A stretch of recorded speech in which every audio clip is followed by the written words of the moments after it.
Assalamualaikum warahmatullahi wabarakatuh. Kami dari kelompok 3 yang beranggotakan Safra Putra Madani, Maulina Elmi Halwinda, Fadilati Diva Ilmilah, Fahrizal Altaf Putra, Umdatu Sinovianti, dan Diani Rosidatul Azizi.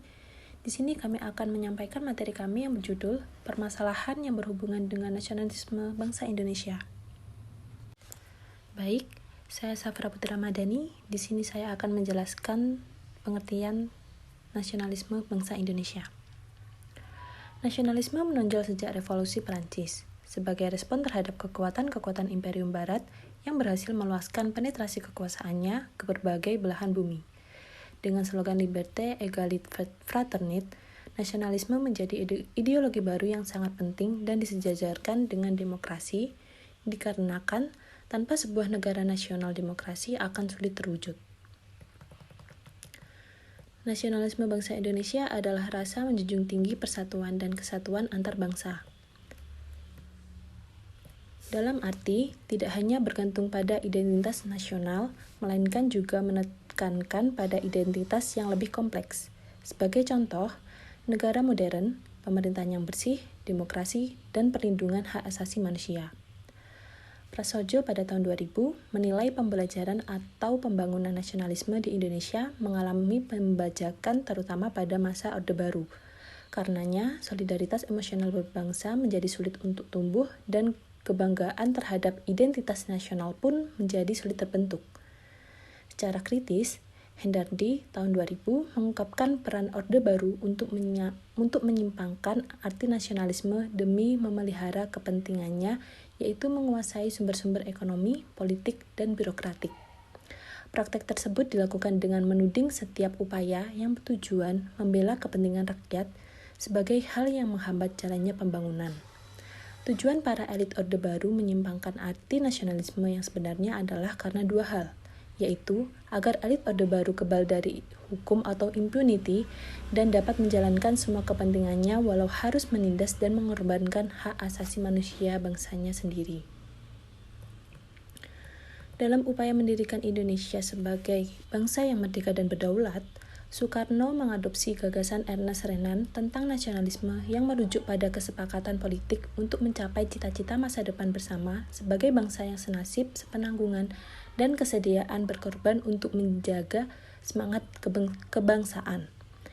Nasionalisme dalam pandangannya bukanlah nasionalisme sempit, melainkan lebih mencerminkan humanisme dan internasionalisme yang terlahir dari tiga kondisi, yaitu adanya eksploitasi ekonomi, kekecewaan politik akibat dominan kekuasaan asing, dan hilangnya hak mengembangkan kebudayaan lokal di bawah cengkraman sistem pendidikan kolonial.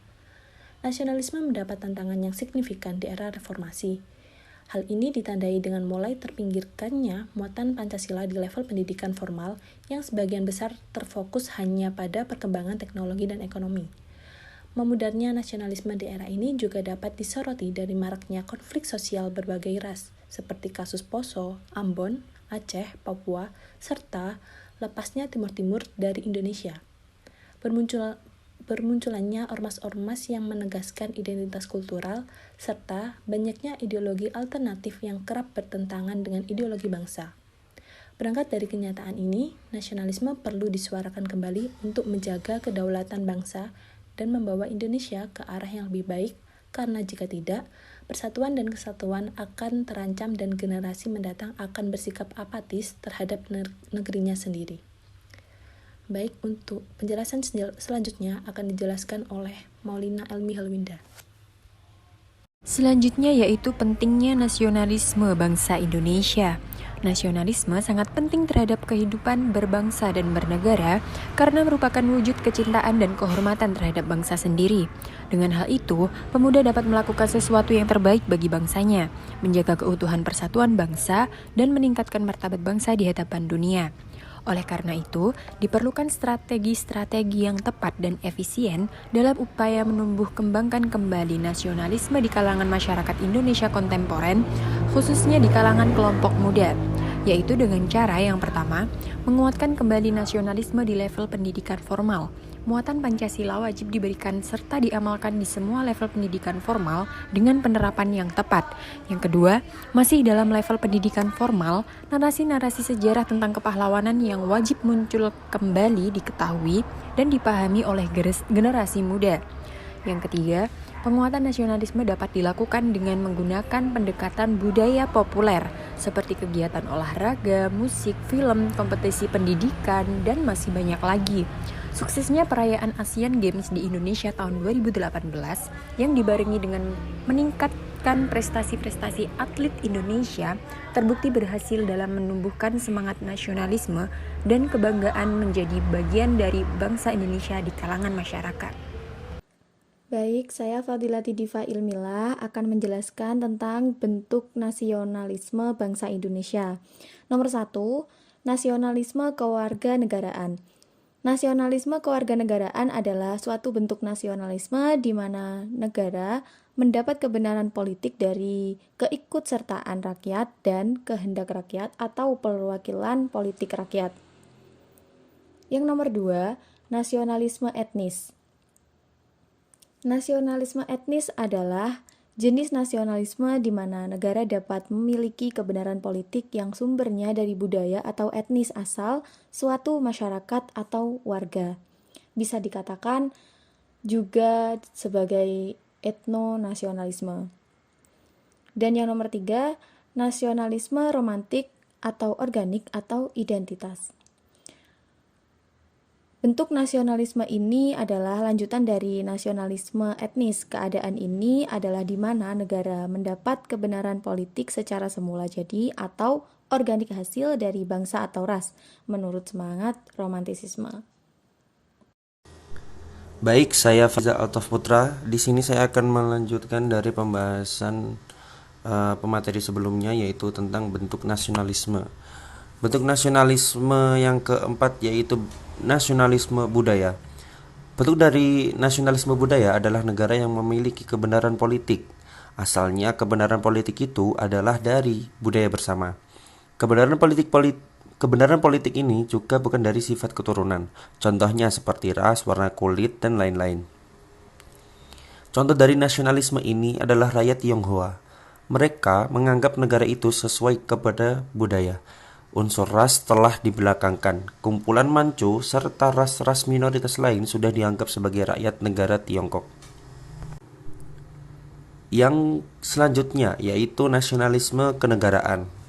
Bentuk dari nasionalisme kenegaraan adalah masyarakatnya yang memiliki perasaan nasionalisme yang mereka juga diberi keutamaan mengatasi hak universal dan kebebasan diri mereka sendiri.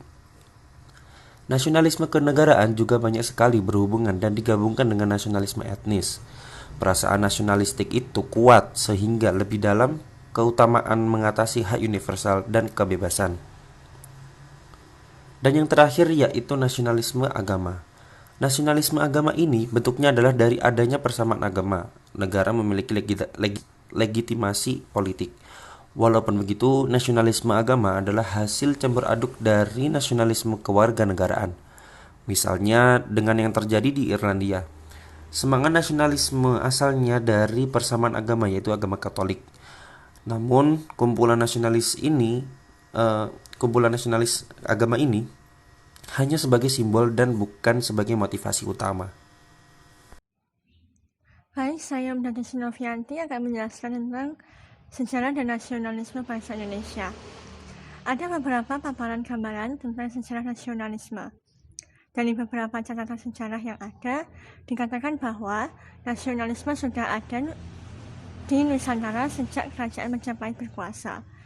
Semangat nasionalisme pada saat itu telah dikeluarkan oleh Mahapatih Gajah Mada dengan visi globalisasinya, yaitu yang terkenal dengan istilah Sumpah Palapa, yang bertujuan untuk menyatukan wilayah Majapahit dengan seluruh wilayah Nusantara.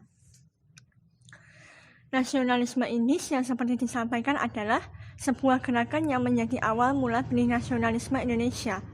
Memang tepat. Namun, nasionalisme ini bukanlah satu-satunya yang menjadi tonggak awal lahirnya nasionalisme di Indonesia. Saya Diani Rosidatul Azizi ingin melanjutkan penjelasan dari pemateri sebelumnya. Modernisasi yang dilakukan oleh pemerintah kolonial Hindia Belanda terhadap orang-orang jajahannya juga menjadi faktor pendorong yang besar pula. Beberapa gambaran tentang sejarah nasionalisme yang telah dipaparkan diperkuat kembali dengan penelitian yang dilakukan oleh Kahin, seorang yang berkebangsaan Amerika yang pernah juga menjadi serdadu pada Perang Dunia II. Dia mengidentifikasi banyak hal tentang perkembangan nasionalisme sejak Hindia Belanda. Penelitian yang dilakukan sejak tahun 1948 ini semakin menguatkan bahwa nasionalisme adalah antitesis dari sebuah penjajahan. Sekian dari presentasi kelompok kami, yaitu kelompok 4. Kurang lebihnya mohon maaf. Wassalamualaikum warahmatullahi wabarakatuh.